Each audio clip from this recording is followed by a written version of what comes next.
مایش هم تو گفت ای زبانت بریده والله برای تو فقط باید پدر میشود. بوسه کردن دستی پدر این مستحب است. نگاه کردن روی مادر و پدر این عبادت است. اگر پیشاب پدرش گیرد بوی پیشاب در مشامش رسد در دماغش باید اف نگوید. یک پدر نزد من از فرزندش شکایت کرد که بچم صاحب 3 فرزنده گفت برای خاطر پول دیگو من پولش ندادم همو قدر زدم گفت که 3 روز به کرپا گرداندن من در خانه. بچه پدرش زد. جوانای خوب فرزنده که پدر خودش مادر خودش آزار میدید مگر وای فرزند است. من مادر جنازش خواندم. مادره که صاحب 3 فرزندی زندار و کودکدار در بیمارخانه وفات کرد. بچه هاش در بالاش نرفتن. چشمش چار به توی در که بچم بیا بالا. دکترها منش بستن بچهش بالاش نرفت. جنازه من خواندم کبیر که داشو.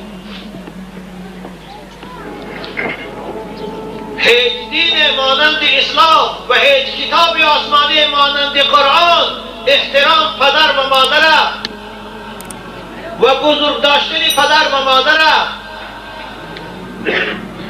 برای جوانها تاکید نکرده. قرآن میگوید اعوذ بالله من الشیطان الرجیم ولا تنهرهما وقل لهما قولا کریما واخفض لهما جناح الذل من الرحمة وقل رب ارحمهما كما ربياني صغيرا. قرآن چی میگه؟ کسانی که شما میگه قرآن کتاب خدا هست، کتاب ما مسلمان هست، مگر به قرآن عمل میکنیم؟ اگر به قرآن عمل کنیم قرآن در رعایت پدر و مادر میگوید. اگر پدر و مادر شما ای جوانها در سن موسفیدی محتاج شما شدند، البته پدر و مادر وقتی خودش به قوت باشد احتیاجی به فرزند ندارد، بلکه او فرزند ما تامین میکند، بلکه او فرزند میخواند. امروز موسفیدا پدر و مادرای ما 70 درفتیان به جای آنکه در مسجد 5 وقت نماز صادقانه حالا هم برای بچه هاشان کار میکنند. 70 درفت است حالا هم برای بچه دخترش کار میکنند جایی که برای آخرتش کار کند. اما در آخر از این فرزندی داخل بچه میبیند یا تیاق شب میخورد یا اینکه بچهش اگر ایگان سپارش کرد میگه تو دیوانه هستی به من کاردار نشو. خدا چی میگه؟ وقتی که پدر و مادر در وقتی پیرانسالی محتاج شما شد ای جوان مرد فلا تقل لهما اف، در وقتی خدمت کردن پدر و مادر نالیش نکن. اگر پدر یا مادر تو یگان کار فرمد همون کار اجرا کردی پیشی وای در رفته اف نگو که خستگی تو نشانتی که مبادا دلی وای نرنجد. حالا بیچاره پدرها که رنجیش تماما نسبت به بچه هاشون فراموش کردگی هستن. مفسرین کرام میگن اگر پدر یا مادر بیماری بستری شود بچه یا دختر اگر پیشاب پدرش گیرد بوی پیشاب در مشامش رسد در دماغش باید اف نگوید. زیرا که همون پدر بود همون مادر بود که در خردسالی در آغوشی و پیشاب میکردی وای اف نگفته بود. همون مادر بود که نجاستی تو رو به دستش میشوش اف نگفته بود هر روز چند بار. امروز که محتاج تو شده خواه 1 ماه خواه 2 ماه تا وقتی مردنش تو در خدمتی باید نالش میکنی.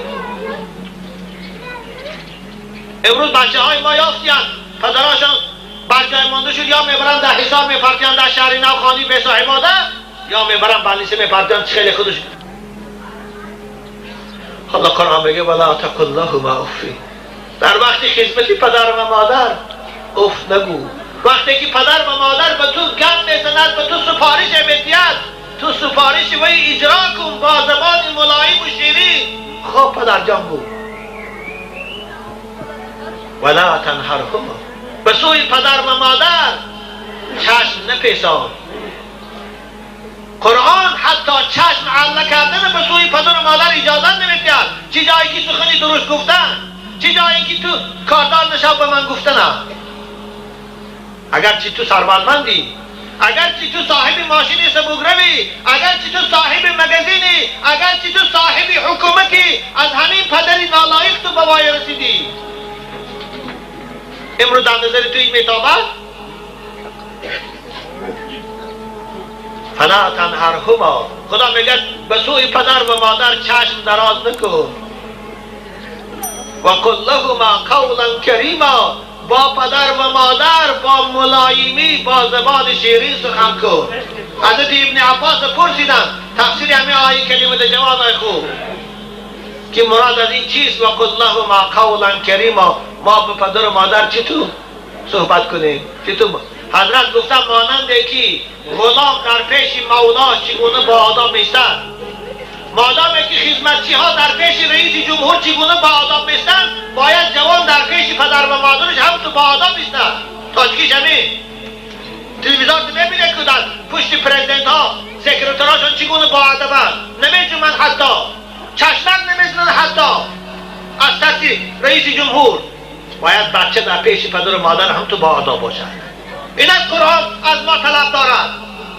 اما امروز اکثر مسلمان ها از قرآن دور شدن، بنابر پدر و مادر در نظر بچه ها امروز یک خدمتگار هم نیست قدرش. پدر موسفید از دم دراز، بچه اگر خواب باشد پاش دراز باشد والله پاش جمع نمی کند. خدایا شکنه این پایی که در پیش پدر و مادر جمع نشود. باید به همین امید فرزند کلام کرد، باید به همین امید فرزند تربیت کرد. شبا خواب نرفت که من از در دارم بچم کنشو کاوام نکند.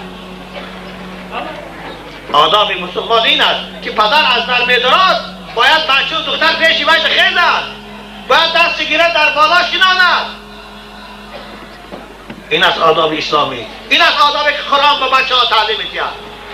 و قل لهما قولا کریما.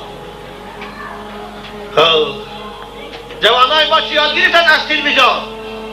جوانای ما از ویدیو فیلم ها چی یاد گرفتن؟ پخنی ما این شب هم تو گفت ای زبانت بریده والله برای تو پخد است، باید پدر می شود یا مخن.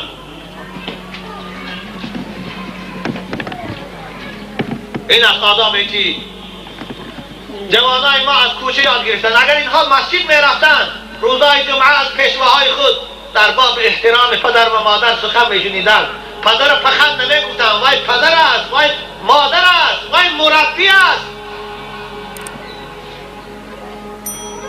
الله رسول اکرم در حدیث صحیح می‌فرمایند عاق پدر و مادر بوی جنت نمی‌یابد.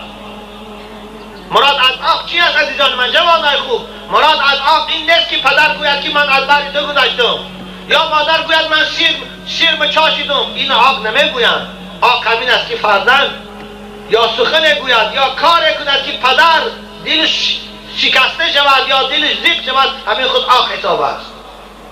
باید بچه ها کار کنه که پدر و مادراتان زیق نکنه. جوانای خوب شما سحر کار دلیره اول درای پدر و مادراتان دستاشان گره بوسه کنه، از اونها دعا گره بابا کار روی. اگر چی تو صاحب ثروت هم باشی، اگر چی تو صاحب مگزین هم باشی، از این برکه میابی تو. بوسه کردن دستی پدر این مستحب است. نگاه کردن روی مادر و پدر این عبادت است. حالا بعد بچه های ما در همون حوالی پدرش قدیم مادرش زندگی میکنند، هفته ها میشه دلی پدر مادرش نمیکشد. شب میبیا سحر میرود، شب میبیا سحر میرود، یگان چی هم برای صغیرهای خودش میبیاد زهر خور صغیر شکلات، اما نمیگی پدری من در خانه تا خواب است. انا همون صغیره که تو امروز بری دلش میسوزد، همون صغیره که برای من بهترین لباس میخری میبیاری، وقتی تو این مصیبت هم تو بانی کرده بود.